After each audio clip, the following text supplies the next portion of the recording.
Hey guys, welcome back to KXP. Now we're in the last week of our series, Preparing for Battle. It's been so much fun learning all these different Bible stories with you over the past couple of weeks. Let's say today's big idea together. When I can't, God can.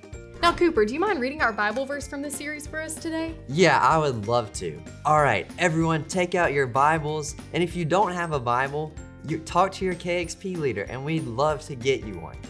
All right, our memory verse is 2 Corinthians chapter 12, verse 9. But he said to me, my grace is all you need. My power is strongest when you are weak. So I'm very happy to brag about how weak I am. Then Christ's power can rest on me. That was awesome. Great job.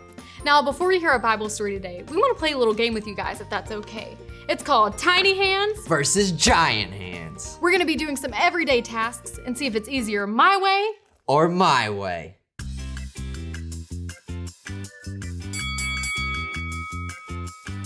All right, for this first one, we're gonna see who can fold a towel first. I'm a little nervous about this. I know, I think it's gonna be pretty difficult. Ready? Oh, I already started. Oh, go. Am I cheating? Oops. Okay. Oh, whoa.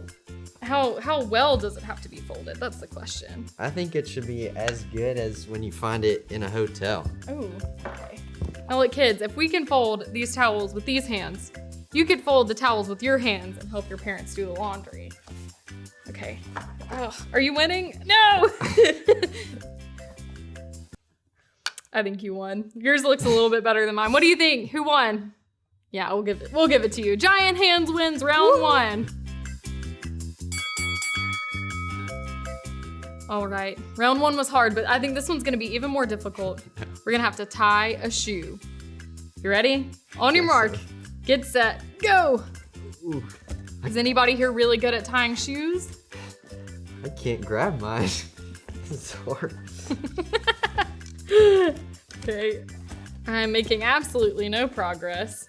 We might be here a while, boys and girls. Crisscross mine. Okay, I've made the loop. Almost. I gotta make the other loop. This might be impossible. It just might. 3 hours later. I can't do it anymore. We've been here for hours. No. I just want lunch. I'm so hungry. I think this is impossible no matter how tiny or big your hands are. So what do you say we just give up? I'm good with it. All right. All right, for our final round, we're gonna have to get one of these suckers, unwrap it, and get it in our mouths. You think you can do it? After that last one, I'm not sure. All right. Let's do our best. There's only one way to find out, and go! Oh no. Oh. Okay, let's flip it. Teamwork, Okay, yeah. teamwork. All right, now which flavor do I want? I think I'm gonna go with cherry. I'm gonna try orange. All right. This is a game of precision. This is very difficult. So the first thing you need to do is hold your lollipop down. Ooh, that's a And good idea. maybe if you just hit it a little, unwrap on its own some, Oh, almost lost mine. you would have been disqualified. Oh, no. Okay. I think We need a less slippery table. that might help. Oh, I think I might. Oh, Are you beating me? I don't think so. Oh. I'm making a little bit of progress though. All right. It's almost free. You're so close. It's been all over the table. That is not sanitary. Okay, I gotta get it. Oh my goodness, you got it unwrapped. I can't pick it up though. You're so close. You did it! No, I didn't. I missed my mouth. Oh, I thought you had it. All right. Yay! Congrats, Tiny Bailey. Hands wins. Thank you so much for joining us for that crazy game. We hope you enjoyed it as much as we did. And today we're gonna be hearing a story all about a guy named David who was tiny and he had to go up against a giant named Goliath. And we're gonna learn that it's not about how big or small you are, it's about your faith in God. Let's go to Stephen to hear that story now. Hey guys, it's Pizza Steve, and welcome back for our final week in the series of Preparing for Battle. So this week we're talking about David and Goliath. And I know some of you have already heard, I know who David and Goliath is. That's okay. There might be somebody in class that doesn't know who David and Goliath are.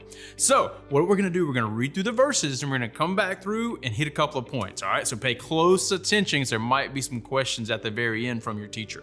We're going to start in 1 Samuel 17, 4 through 7. And we're going to cut through a bunch of stuff and we'll come back and talk about it. Okay. A mighty hero named Goliath came out of the Philistine camp. He was from Gath. He was more than 9 feet tall. He had a bronze helmet on his head. He wore bronze armor that weighed 125 pounds. On his legs, he wore bronze guards, and he carried a bronze javelin on his back. Now, the spear was as big as a weaver's rod. The iron point, it weighed 15 pounds. The man who carried his shield, he walked along in front of him. 1 Samuel 17:11. Now Saul and the whole army of Israel heard what the Philistine had said, and they were terrified. Goliath was huge. So now we'll introduce David to you. So David was a little guy. He was not as big as Goliath at all. He's a little bitty fella. So David was actually a shepherd. He actually took care of his dad's sheep for him and stuff like that, which is really cool. And so he heard about Goliath and how big and scary Goliath really was. And he's like, I think I can help out here because I've got God on my side. So Saul replied to him. He said, hey, you weren't able to go out there and fight that Philistine. You're too young. Goliath has been a warrior his entire life. There's no way you're going to beat him. But David said to Saul, I've been taking care of my father's sheep. Sometimes a lion or a bear would come and carry off a sheep from the flock. Then I would go after it and hit it. I would save the sheep as it was being carried off in its mouth. If it turned around to attack me, I would grab its hair. I would strike it down and kill it. In fact, I've killed both a lion and a bear. I'll do the same thing to this Philistine. He has dared the armies of the living God to fight him. The Lord saved me from the paw of the lion. He saved me from the paw of a bear. And he'll save me from the powerful hand of this Philistine too. Saul said to David, go away. Go and may the Lord be with you. 1 Samuel 17:40. Then David picked up his wooden staff, went down to the stream and chose 5 smooth rocks. He then put them in the pocket of his shepherd's bag and walked back up, took his sling in his hand and approached Goliath. So David reached into his bag, he took out a stone, he put it in his sling, and he slung it at Goliath. The stone hit him in the forehead and sank into it. He fell to the ground to his face. So David won the fight against Goliath with a sling and a stone. He struck down the Philistine and killed him. He did it without even using a sword. Now there's a lot of stuff in there that we got to unpack, but that's okay, we've got time. So David was a little bitty guy. Goliath was 9 foot. So the first person I can think of when I think big guy is Shaquille O'Neal. Shaquille O'Neal is 7'1". I'm only 6'1", so he's another foot above me, and Goliath is 3 feet taller than me. That's a big dude. So next time you see me, you see I'm 6 foot, you can say, hey, you can put somebody on my shoulders, and then that's how big Goliath was. And he had this heavy armor. So the armor was 125 pounds. That's like 2.5 bags of concrete that he's wearing and just walking around like it's nothing. It's no big deal. I've got armor. He had a spear, had a javelin, and on the end of the javelin, it was about this long. It was huge. It was fantastic. It looked like a spear. It looked like the shovel. You ever used the shovel? It looked like that, but it was that long and it was 15 pounds. That's massive. If you got a 15-pound fish, you'd put it on the wall, right? It's pretty cool. Now, David didn't have a regular slingshot. You know how you pull a slingshot back when you fire it? No. So what David had was a shepherd's slingshot. So what we've got here, this is a shepherd's slingshot I made earlier today. So what it is, it's a piece of leather, and then you can fold it over a rock, and then you take this and you swing it around your head like that, and then you let one side go, and you have to be really precise. So we've got a rock right here. We're gonna try this out real quick. You ready? Here we go. Oh, I can't? Nope. I can't. No. Okay, I'm being told no, we can't do this inside. So you just have to imagine that I did it and that I didn't hit anything. So that's how that was done. It's really cool.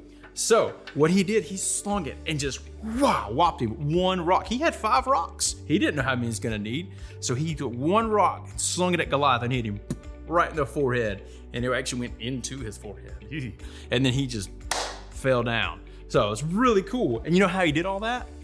The power of God. He didn't do that by himself. He had God on his side. Now, what's really cool about this is that God was actually preparing David for battle before he ever knew a battle was coming. When he was younger, he would use this right here to kill bears and lions and anything that tried to take the sheep away from his shepherding. And so he did not know that this was actually going to come in hand and save tons of people, which was really cool. So hey, this week, what I want you guys to do is to go out and try and help somebody out. God's been preparing you for something you don't really know about yet. Maybe it's to go help someone out in a grocery store, help somebody out at lunch. You may have somebody sitting by themselves and they just need a friend. So go help them out by being, yourself. Go hang out with them. Go help out someone who may not be able to reach something up high, or you might see somebody that needs help pushing a cart. You can always help out like that. And when you do it, remember, and then come back and tell your teacher about it. So we'll see you guys again next week. Have a great one.